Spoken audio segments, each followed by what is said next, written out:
Salut tout le monde, c'est Chris. Dans la vidéo d'aujourd'hui, nous allons réagir enfin au documentaire de Dylan Thierry qui est sorti très récemment lors de l'un de ses voyages humanitaires à Madagascar et où il a dû vraiment essuyer pas mal de critiques. D'ailleurs, quand on regarde le nombre de dislikes sur la vidéo, il y en a pas moins de 2100 dislikes pour quelques centaines de likes. Donc on sait déjà dans quel camp sont la plupart de ses viewers.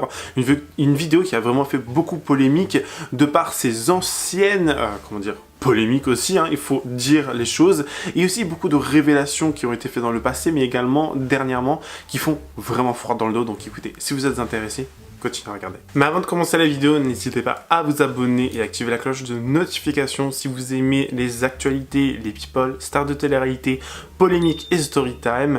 Au moins, vous serez toujours au rendez-vous. Et si vous voulez soutenir davantage la chaîne, faire un don sur la page Tipeee qui se trouve en barre d'infos. Merci beaucoup. Alors, dans un premier temps, pour ceux et celles qui ne connaîtraient pas Dylan Thierry, j'avais fait quelques vidéos sur lui dans le passé, notamment sur des, audios qui étaient ressortis, qui ont vraiment fait froid dans le dos, où on entend Dylan Thierry littéralement dire, ce sont ses mots, c'est sa voix, on ne peut pas truquer cela, où il va nous dire que si quelqu'un veut adopter un enfant, il peut totalement l'aider en allant tout simplement voler cet enfant dans l'un des pays comme Madagascar ou autre, un pays où la sécurité et où le développement est un peu moindre. Je ne sais pas comment dire ça sans passer pour quelqu'un de méchant, mais vous voyez ce que je veux dire. Donc il dit qu'il peut à Madagascar voler un enfant pour la modique somme de 100 000 €, le ramener avec lui, et ça passera crème. Un audio qui m'avait vraiment, moi, fait froid dans le dos, et qui, à ce moment-là, je me suis dit, mais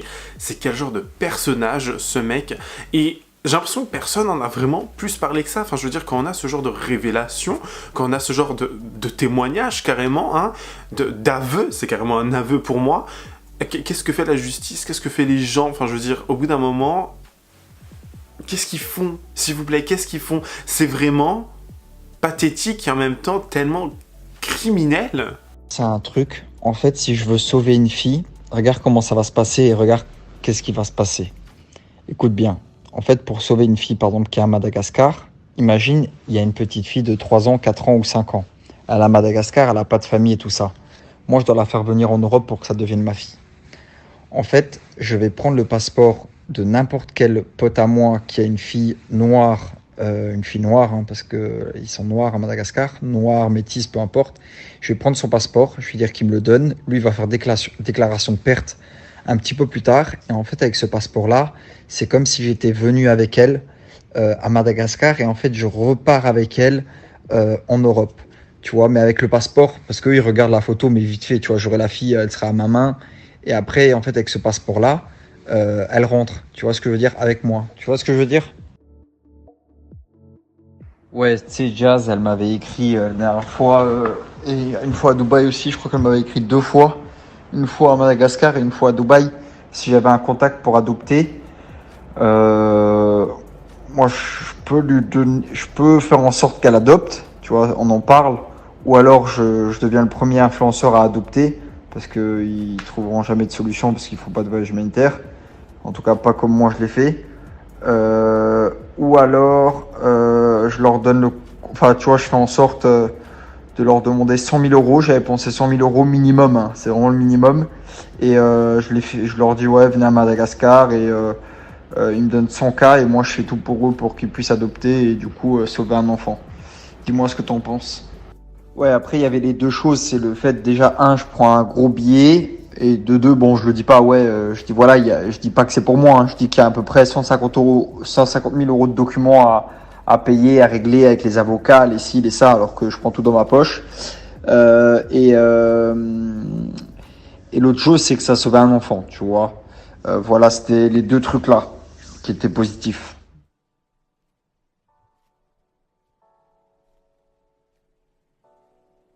Wallah que c'est vrai, je me suis posé la question même un jour d'être max sur mime. Un jour, il y a un mec qui vient me voir et me dit écoute Dylan, tu vois aujourd'hui ce qui est tendance, ce qui est à la mode et tout, c'est mime. Et si tu veux, on fait une agence de mime. En gros, tu recrutes des meufs qui font entre guillemets la pute à Dubaï. Et tu les recrutes. Toi, tu gagnes 80%. Nous, on les fait monter sur les réseaux sociaux. En gros, la meuf, elle n'a pas mime, on lui crée un mime. Tu la fais monter sur les réseaux sociaux. Elle prend des abonnés. Et toi, enfin, on prendrait tous 80% sur la fille. Et le Starfall, c'est vrai, j'y ai pensé. Parce que ça parlait de 200 000 euros par fille, 300 000 euros par fille, voire 1 million par fille d'euros. Hein. Et Starfall, j'y ai pensé à le faire. En fait, quand tu réfléchis, c'est clairement du proxénétisme. C'est une dinguerie, frère. Mais en fait, je vous explique. À Dubaï, il y a des gens normaux qui gagnent bien leur vie, qui sont normales, tout ça. Il y a les influenceurs qui gagnent bien leur vie, qui sont normales, tout ça. Et ensuite, il y a tout un tas de gens qui essayent de coller ces gens-là, tu vois. Et c'est vrai qu'on me propose des fois des trucs. C'est une dinguerie. Quand je vous dis que le mec, il m'a dit, ouais... Le mec, tu la feras grandir sur les réseaux sociaux, on fera en sorte qu'elle ait plein d'abonnés, ensuite tu prendras des photos d'elle tout nue et tout ça. Et en fait, le mec, il te baratine ça tous les jours, il te parle d'argent, 200 000, 300 000 euros, 400 000 euros, et t'es là à te dire, ouais, peut-être que, pourquoi pas, tu vois. Mais en fait, quand tu te remets en question, tu te dis, mais t'imagines la maman de la fille, vis-à-vis d'Allah, t'imagines la faute grave que c'est. Et du coup, après, voilà, je ne l'ai pas fait. Mais c'est quelque chose quand même que j'ai pensé, tu vois, c'est grave. Une fois à Madagascar, mon dernier voyage humanitaire à Madagascar, je suis resté 90 jours. Et vous savez, moi, mon plus grand rêve, c'est d'adopter un enfant. Tu vois, j'ai toujours voulu le faire. Mais j'attends d'avoir ma femme pour adopter un enfant. Je veux pas le faire seul, même si l'enfant, je le mettrai à mon nom et tout ça. Comme ça, il restera toujours avec son papa. Ou elle restera toujours avec son papa. Bref, je suis à Madagascar. Il y a des Français justement qui s'occupaient de l'adoption et tout ça. Et il me dit, du coup, je fais la procédure d'adoption et tout, tu vois, normal. Et ça met du temps. Hein. Et je fais la procédure d'adoption et tout. Et il me dit, écoute, Dylan, si jamais tu connais des familles qui ont de l'argent et qui sont prêts à adopter, toi, tu peux t'en mettre plein les poches. Et je dis, ah ouais, comment et tout ça. Il me dit, bah écoute, si tu nous ramènes entre guillemets quelqu'un qui va adopter un enfant, bah tu peux prendre ton billet, genre tu peux prendre 50 000, 100 000 euros, ça dépend.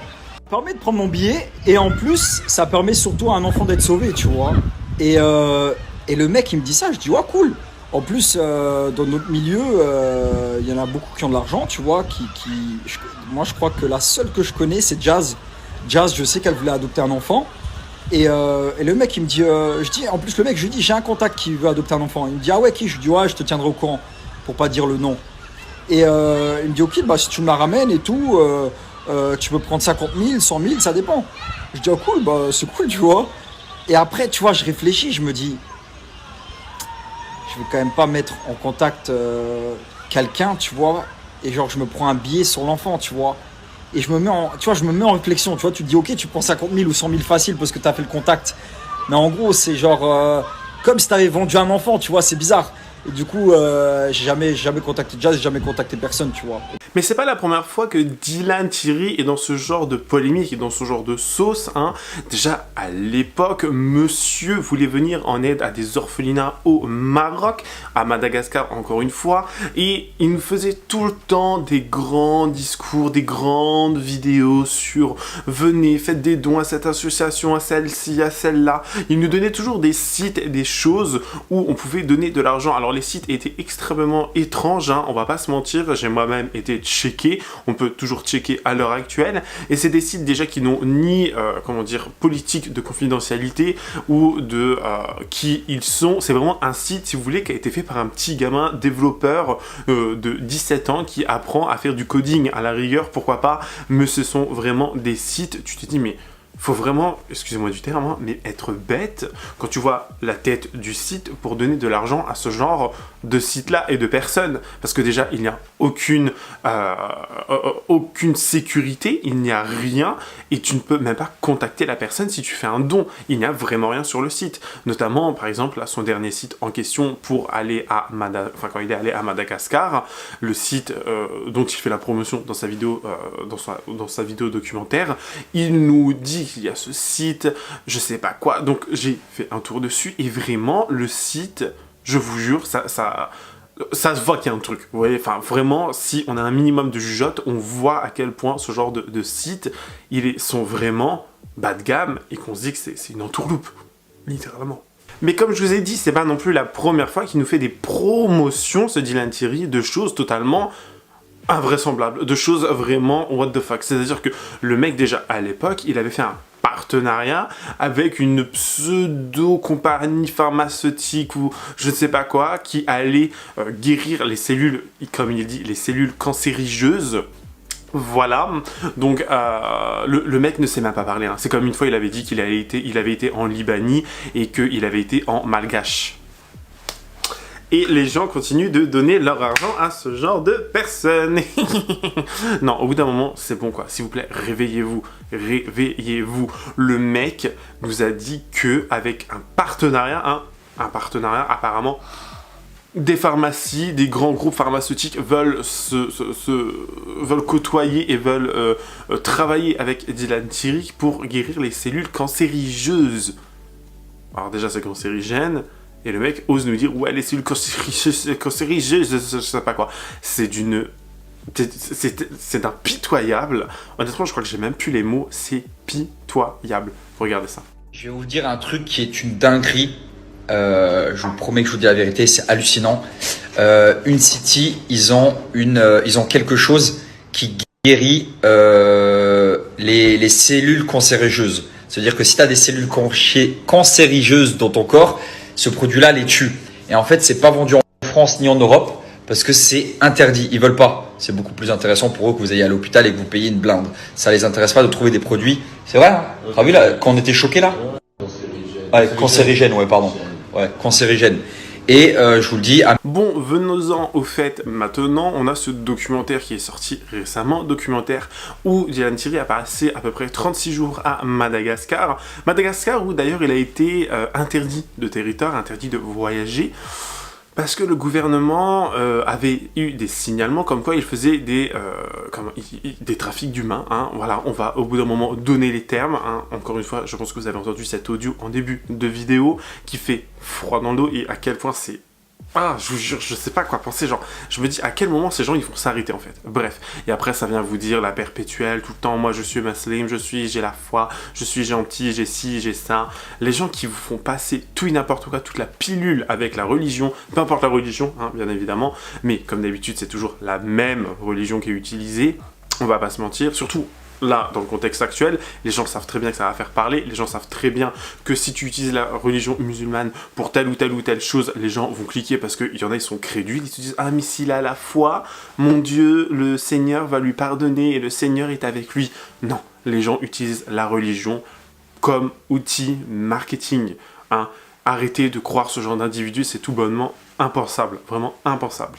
Donc, il va être interdit de territoire à Madagascar.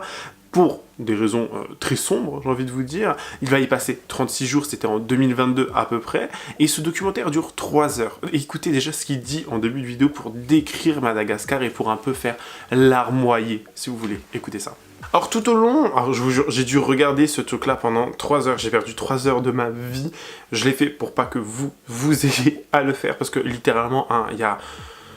J'ai envie de dire, il n'y a pas grand chose malheureusement, hein, c'est extrêmement triste. Ça pourrait être un très bon documentaire, ça pourrait être une très bonne vidéo, mais c'est un mec qui pendant 3 heures va nous montrer à quel point les pauvres malgaches vivent dans la pauvreté, mais qui sont quand même heureux parce que ils se contentent de pas grand chose, hein, vous voyez. C'est un peu comme toutes ces personnes qui vont en vacances dans des pays à côté de bidonvilles par exemple, qui vont en vacances mais qui vivent dans des hôtels 5 étoiles, qui ont la douche, le courant, la télé, la nourriture, etc. et qui vous disent... Waouh, ces gens-là vivent tellement avec peu de choses et avec... Vraiment, ils ont l'air contents. Genre, nous, on est là, on se plaint, alors qu'on a tout ce qu'il nous faut, mais eux, ils n'ont vraiment rien et ils ont l'air contents. Vous vous rendez compte? C'est un voyage tellement... plein de ressources et qui vous apprend beaucoup sur la personne. Oui, genre, je sais pas si vous voyez le type de personne dont je veux parler, mais franchement, je vous jure... Dylan Thierry, c'est ça. Parce que vous n'allez pas me faire croire que pendant 36 jours, le mec, il a dormi comme les malgaches qui nous montrent dans sa vidéo, c'est-à-dire des personnes démunies, malheureusement, qui vivent des fois même, qui dorment à même le sol, sans matelas, etc. Vous n'allez pas me faire croire que ce mec-là, il a fait ça pendant 36 jours. C'est impossible. Donc, il va nous montrer comment il fait de la nourriture, il va nous dire que là-bas, il y a de l'esclavagisme moderne, etc. parce que je ne sais pas trop quoi. Enfin, il emploie des mots, j'ai envie de vous dire, des mots là où il ne sait où il n'y connaît rien. Des mots qui n'ont ni queue ni tête et qui n'ont rien à voir avec la situation. Vous voyez ce que je veux dire? Un peu pour, encore une fois, faire larmoyer, pour, encore une fois, s'attirer les louanges des autres, vous voyez, pour vraiment donner envie de faire des dons. Parce que oui, Dylan Thierry va nous faire durant toute sa vidéo des propositions, enfin il va nous inciter à faire des dons pour une association qui s'appelle, et je cite, Médias pour nos enfants. Alors c'est le site que je vous ai partagé à l'écran rapidement un peu plus tôt, où je vous montrais comment faire un don. Bien évidemment, ne faites aucun don là-dessus. Des gens ont essayé de faire des dons, et vous savez, quand vous allez certainement essayer de faire des dons sur certaines boutiques, etc. Vous avez des fois une proposition de votre banque qui vous dit « Faites attention, est-ce que c'est vous qui essayez ici de faire un don ou qui essayez de payer quelque chose ?» Donc on se dirait que bon, si à la rigueur c'était legit, si c'était vrai, tout ça, on aurait normalement une notification qui nous dit « Médias pour nos enfants, etc. Est-ce que vous voulez payer à ce groupe-là ?» Alors que là, non, ils nous disent que c'est la maison de la date. Oui, la date, le fruit, hein, le fruit. Et quand on se rend compte sur Internet, notamment, de qu'est-ce que la maison de la date, bah, on se rend compte que c'est à Dylan Thierry, que Dylan Thierry a cette fameuse boutique de date, et que, en gros, bah, encore une fois, c'est une arnaque. Je vous rappelle déjà qu'à l'époque, le mec avait volé dans les 170 000, voire 200 000 euros, et qu'il nous disait que, bah non, l'argent, il est là. Parce que cet argent qu'il avait volé, notamment, devait revenir à tous ces enfants malgaches, à toutes ces personnes démunies. Mais le mec, il est en mode, bah non, l'argent, il a été donné. Après, moi, je sais pas ce que les autres, ils en font, machin. Moi, c'est donné, voilà, voilà. À quel moment, à quel fucking moment, tu te dis, ouais, c'est un bon samaritain. Franchement. Waouh. Tu récoltes entre 156 000 et 158 000 Ouais, 158, euros. ouais. Il n'y a pas de bilan. Ouais. Tu ne donnes pas de bilan, tu ne fournis jamais de bilan. Le bilan, c'est une fois par an. Hein. Il est Bon, tu obligatoire. saches. Ouais, une fois par an obligatoire. Ouais. Oui. Parce qu'il n'y a pas de bilan toutes les semaines, quoi. Non, bien sûr. Donc ça veut dire qu'on va le voir, le bilan. Si l'association elle a 1 an, oui. Oui, sauf que l'association, elle a été dissoute. Ah oui. Et oui. Mais le problème, c'est que la loi dit que quand une association est dissoute et qu'elle fait plus de 153 000 euros, il doit y avoir un bilan obligatoire. Ok. Est-ce qu'il est en cours? S'il y a un bilan, c'est la vice-présidente qui s'en occupe. La vice-présidente a porté plainte contre toi, avec la trésorière, Ouais, mais contre X, plainte dans laquelle tu es visé pour abus de confiance. bien sûr. C'est l'association c'est la vice-présidente qui a ouvert l'association. C'est la vice-présidente qui a fermé l'association. C'est ton association, hein, pour nos enfants. Ouais, c'est elle qui l'a ouverte. Je t'ai dit que j'étais pas paperasse, et je le suis vraiment pas. C'est elle qui l'a ouvert. Après le Maroc, elle a dit Dylan, ce serait bien que tu ouvres ton association et tout ça. Je dis ah ouais, bonne idée, pourquoi pas, tu vois, ça peut être cool, tu vois. En plus avec toutes les rumeurs qu'il y avait eu, au moins on fait une association propre et tout. Et du coup, elle ouvre l'association à mon nom et tout ça, normal et tout. Elle est la vice-présidente et sa cousine, c'est la trésorière. Et après, j'ai une avocate qui me contacte. Elle me dit Dylan, je veux faire partie de ton association et tout ça. Je suis avocate et tout ça. Il y en a plusieurs qui me contactent. Et je dis ouais, avec plaisir. Et on est une belle équipe. Et on part à Madagascar. On ouvre du coup la première cagnotte. Je reste 2 semaines à Madagascar. Je n'ouvre pas de cagnotte les 2 premières semaines. Et directement, je comprends que Madagascar, c'est le 4e pays le plus pauvre du monde et qu'il va falloir avoir beaucoup d'argent. Et je fais un appel aux dons et je récolte 158 000 euros. C'est énorme. C'est énorme. Ouais. C'est énorme. Et ça va être un succès total. Ça va être incroyable parce que 150 000 euros, tu vois, il faut y aller pour les dépenser. Il faut en faire des choses, tu vois. Oui, je te confirme. Ouais, bien sûr. Et du coup, je vais rester que 36 jours sur cette. Ça, personne ne le sait ce que je te dis. Hein. C'est vraiment t'as de l'exclu total. C'est juste la vice-présidente, elle est au courant de tout. C'est vraiment tout. C'est elle qui faisait les virements d'argent. Hein. Moi, j'ai pas ouvert une seule cagnotte. C'est elle qui a ouvert toutes les cagnottes pour que tu saches. C'est elle qui gérait tout. Moi, j'allais que sur le terrain. Et en fait, on récolte 158 000 euros. Et j'ai 2 semaines pour gaspiller cet argent. Gaspiller, plutôt dépenser, on va dire. Je vais dépenser cet argent et j'arrive pas à le dépenser. Mais c'est pas grave. T'es pas obligé d'ouvrir une cagnotte et de dépenser tout l'argent d'un coup. Okay. Non, c'est pas obligé. Pourquoi t'arrives pas à le dépenser? Parce que je reste que 2 semaines. Tu vois, et je vais pas le jeter par les fenêtres non plus. Tu vois, on n'est pas comme ça. Et quand tu crées une cagnotte, faut le savoir, t'es pas obligé de tout dépenser. Tu vois, tu peux ouvrir, si imagine, j'aurais récolté 1 milliard d'euros, je suis pas obligé de le dépenser. Tu sais ça. Bah, tu le sais peut-être pas, mais en tout cas, je te le dis. Et encore une fois, quand tu regardes le site, il n'y a pas de mention légale, il n'y a aucune personne que tu peux contacter, il n'y a rien. C'est un site qui est tout bonnement frauduleux. Il faut donner les termes au bout d'un moment, c'est un site qui est frauduleux, sans mention légale. À quel moment tu as vu ça? Surtout quand tu fais des dons. Et en plus, ça nous dit que ce n'est pas un bureau, ce n'est pas une association, je sais pas quoi, c'est un média pour venir en aide aux gens. Donc ça veut dire qu'il n'y a personne qui gère, il n'y a pas de trésorerie, il n'y a pas de CEO, il n'y a pas de personne qui a créé tout ça. Non, c'est juste un média. Voilà. On n'en sait pas plus, mais c'est un média. Donc faites des dons. Parce qu'il y a des dons où il y a écrit tu peux faire jusqu'à 100 000 € de dons. Je vous jure, s'il y a des gens qui ont fait des dons, je comprendrai jamais pourquoi vous avez fait des dons. Je vous jure, j'essaie de comprendre et je me dis, mais à quel moment tu peux être crédule comme ça?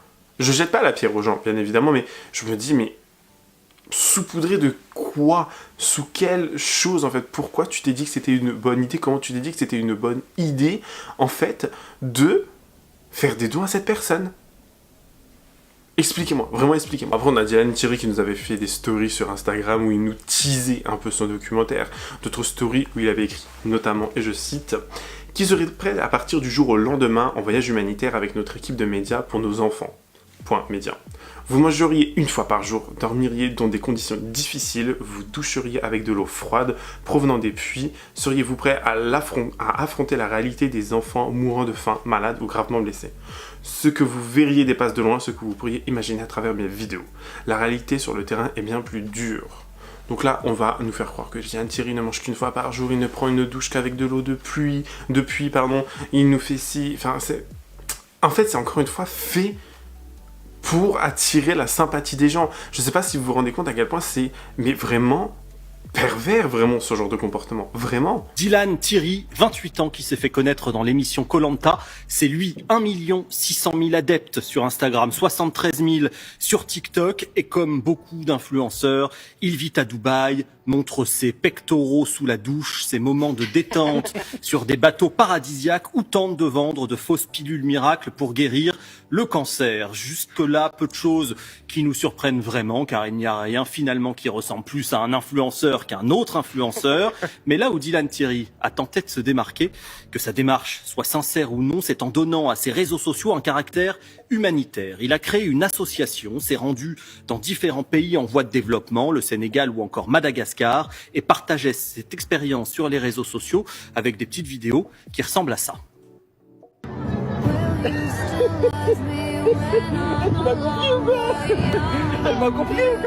Jusque-là, c'est plutôt bien ce qu'on voit. Quel est le problème?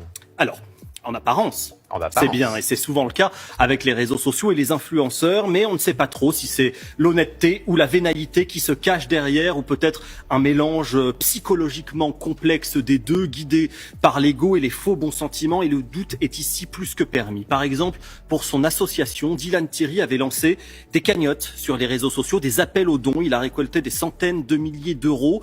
Qu'en a-t-il fait? On ne le sait pas. Le collectif AVI, qui lutte contre les malversations des influenceurs, a dénoncé ces pratiques. Plusieurs plaintes ont été déposées, tandis que l'association de Dylan Thierry a mystérieusement été dissoute. Ça flaire un petit peu l'arnaque, votre histoire là. Mais pourquoi vous nous en parlez aujourd'hui? Eh bien parce qu'il y a une nouvelle polémique déclenchée par le collectif que je viens d'évoquer et par le rappeur Booba, qui a fait de ces influenceurs qu'il rebaptise des influvoleurs son combat, n'hésitant pas à les harceler et à révéler des conversations privées. Et c'est ce qu'il a fait pour Dylan Thierry avec une vidéo qui laisse penser que l'influenceur, Dylan donc, ferait du trafic d'enfants. Attention à ses propos qui sont glaçants.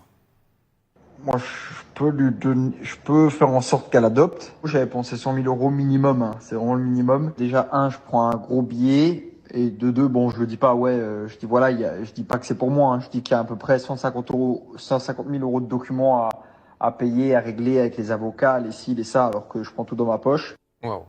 Dylan serait donc prêt, contre de l'argent, vous l'avez compris, à ramener un enfant malgache en Europe, en l'occurrence à revendre un enfant volé à Madagascar. Et voilà comment il s'y prendrait. Imagine, il y a une petite fille de 3 ans, 4 ans ou 5 ans. Elle est à Madagascar, elle n'a pas de famille et tout ça. Moi, je dois la faire venir en Europe pour que ça devienne ma fille. En fait, je vais prendre le passeport de n'importe quel pote à moi qui a une fille noire, hein, parce qu'ils sont noirs à Madagascar, noirs, métis, peu importe. Des propos effectivement extrêmement graves. Qu'est-ce qu'il a dit? Est-ce qu'il s'est au moins excusé? Alors déjà, ces propos, Dylan Thierry, il les a reconnus, mais non, il ne s'est pas excusé. Et il a même fait pire. Il a tweeté en écrivant ça: « Je sais que je dors bien la nuit et ça ne me fait ni chaud ni froid. » Et il a également partagé des vidéos en dénonçant le fait que ses propos censés être privés aient été révélés. En revanche, il y a 2 députés qui ont décidé de saisir la procureure de la République de Paris, sauf que pour l'instant, la seule chose qui peut être reprochée à Dylan Thierry, c'est d'avoir pensé à pratiquer ces adoptions illégales. Rien ne prouve qu'il l'ait vraiment fait à ce stade. Alors si le simple fait d'y avoir pensé devrait le disqualifier médiatiquement et publiquement, la justice, elle, ne résonne ni avec les mêmes émotions, ni avec les mêmes influences. Et donc, effectivement, affaire à suivre, puisque maintenant, c'est la justice qui est saisie dans cette affaire, a priori particulièrement grave. Le pire, c'est que quand tu écoutes Dylan Thierry, c'est vraiment le bon samaritain qu'il pensait être. Hein. Il croit vraiment être un mec, genre là-bas, qui aide tout le monde. Vraiment, il va nous raconter des témoignages, des anecdotes de ses fameux voyages à Madagascar ou ailleurs dans le monde. D'ailleurs, ça me fait juste penser que depuis qu'il y a ce conflit-là, israélo-palestinien, on ne l'a presque jamais entendu parler du sujet. Hein. On ne l'a presque jamais entendu dire « Voilà, je vais faire de l'humanitaire », alors qu'on a plein de vidéos de jeunes filles, de jeunes hommes, de personnes, voilà, issus de n'importe quelle communauté qui vont en Palestine aider les gens dans des groupes d'aide humanitaire. On a des vidéos de ces gens-là, il y a vraiment plein de choses sur les réseaux sociaux, de vidéos extrêmement alarmantes qui ont été partagées, qui doivent être partagées bien évidemment, mais lui, hein, monsieur humanitaire, monsieur je viens en aide à tout le monde, là par contre, la Palestine, il n'en parle pas. Alors que c'est le premier à nous faire croire que bah moi je fais le ramadan, je fais l'Aïd et je tiens à la Mecque. Ouais, je suis trop un bon musulman. Par contre, Palestine? Oh, non, je connais pas. Non. Ouais. Donc au bout d'un moment, cette hypocrisie, enfin ce côté double tranchant si vous voulez, ce côté mec genre non bah moi ça va, j'y vais pas, enfin on n'a presque jamais entendu parler de ça, de ce conflit actuel, et on le voit presque jamais en parler. Bon après il est peut-être trop occupé à copuler avec Ayem Nour, ça on ne sait pas, mais hypocrisie, je veux vous dire, hein, je ne suis pas forcément étonné non plus. On est tous blindés aux as. Les mecs de télé, j'en ai pas vu beaucoup aller à Madagascar, dans le 4e pays le plus pauvre du monde. Acheter des terrains, sauver des enfants. La mère, elle a sorti son enfant, il avait 7 mois, dans le sable, comme ça. Si on n'avait pas été là à donner le biberon, la maman, elle était alcoolique. On n'y peut rien, ils vivent tellement la misère qu'on peut que les comprendre. Elle était alcoolique, elle a accouché, 7 mois le bébé, dans le sable, comme ça. On a nettoyé l'enfant, on a été chercher des bouteilles d'eau parce qu'il n'y a pas d'eau potable. On lui donnait le biberon tous les jours pour qu'il puisse survivre. Pas d'hôpitaux. Des trucs de fou, des enfants qu'on soigne pas parce que la dame elle a pas 10 euros. Là-bas ils ont pas de salaire, le salaire minimum il est à 30 euros mais il y a des gens qui n'ont pas du tout d'argent. La dame elle vient vers moi, elle a un bébé dans les mains, il avait une pierre coincée dans le nez. Elle me dit ouais, l'enfant il saigne du nez, je le vois, je suis tout choqué sur le terrain. Ah mais l'enfant il saigne du nez, il saigne du nez, il saigne du nez. Je dis qu'est-ce qui se passe, c'est quoi ça, tu vois? Panique normale, tu vois un bébé qui saigne du nez comme ça. Je dis ouais mais ramenez-le à l'hôpital, elle a pas d'argent, elle a pas 10 euros. Le docteur il soigne pas l'enfant parce qu'elle n'a pas 10 euros. C'est-à-dire que la vie humaine à Madagascar ne vaut pas plus que 10 euros. Pourtant t'es docteur, t'enlèves pas le noyau que l'enfant a dans le nez.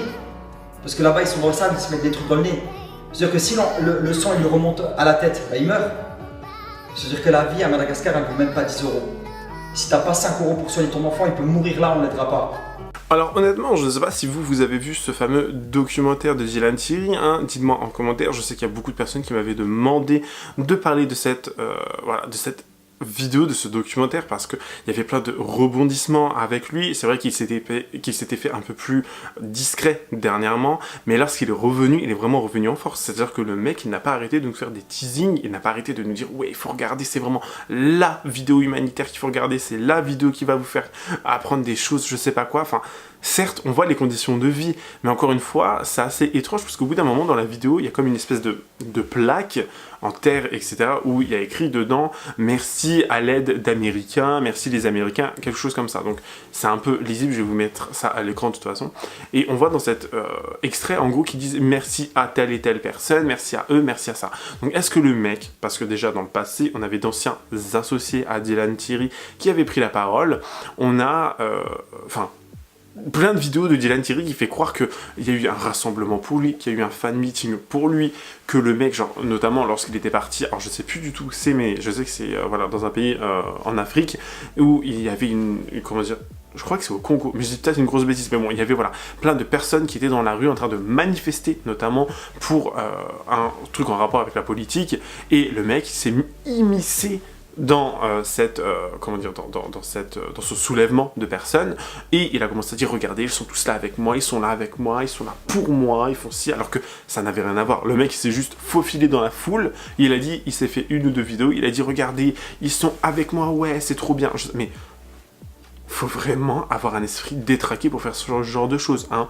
Il y avait plein d'autres vidéos aussi, notamment les fan meetings où il n'y avait personne, où il faisait croire que les membres de certaines aides humanitaires c'était des amis à lui, des fans à lui qui étaient là pour l'aider, comment dire, le soutenir, mais à quel moment tu fais ça, vraiment? Donc là on pourrait peut-être être amené à demander si il n'est pas parti là-bas en mode « Vas-y, je fais genre, je vais aider, mais je vais dormir dans ma petite chambre d'hôtel douillet avec un bon petit lit et tout. » Et on voit à la fin qu'en fait, les gens qui ont réellement aidé Madagascar, c'est en fait les Américains. Et on a cette fameuse plaque où les gens ont écrit « Merci à l'aide américaine, merci, vive les Américains », un truc du genre. Je me dis, ça serait totalement plausible. Et le mec, il a fait genre « C'est lui, regardez, c'est moi qui aide, c'est moi qui fais tout. Madagascar va revivre grâce à moi. » Je vous jure, ça m'énerve tellement parce que je me dis qu'il y a vraiment des gens qui sont tellement crédules. Je dis pas que c'est des gens bêtes, attention, hein, mais il y a des gens qui sont crédules et qui vont penser à ça et qui vont dire « Ah mais en fait, c'est une bonne personne, Dylan Thierry est une bonne personne. Ouais, trop sympa Dylan Thierry. » Enfin, à quel moment? Vraiment, à quel moment? Je vous jure, ça me perturbe, sincèrement.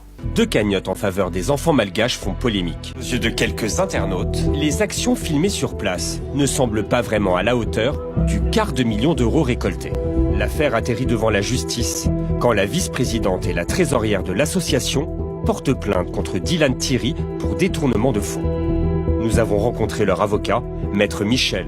Selon lui, ce qui a alerté les 2 plaignantes, c'est l'absence de bilan comptable en bonne et due forme. Lui, il va refuser de faire ce bilan malgré les demandes insistantes, non seulement de ma cliente, mais de l'ensemble du bureau de l'association, en expliquant plusieurs choses. Déjà que c'est trop cher et que cela va imputer de l'argent aux enfants dans le besoin sur place, puis ensuite qu'on le fera après, qu'il n'y a pas de nécessité de le faire la première année, puis ensuite qu'il dépense tellement sur place, sans facture, sans possibilité de prouver ce qu'il dépense, que ça n'a pas de sens de faire un bilan comptable. On n'a pas la possibilité, uniquement avec les réseaux sociaux, d'avoir une transparence sur ce qui a été fait avec l'argent.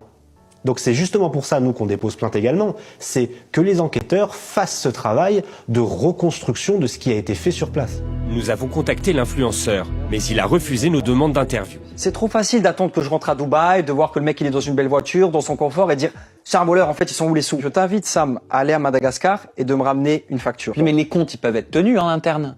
Les comptes, c'est-à-dire? Les comptes, les dépenses, etc. C'est que du retirer du cash. C'est dommage qu'il n'y ait pas les documents, quoi. C'est dommage, ouais. En tout cas, vous, dites-moi ce que vous en pensez de tout cela en commentaire. N'hésitez pas à partager votre avis le plus sincère pour qu'on puisse partager ensemble et que j'ai également votre vision des choses. N'hésitez pas à vous abonner et activer la cloche de notification. Lâchez votre meilleur pouce bleu. Et sinon, moi je vous dis à la prochaine. Prenez soin de vous. Bye guys.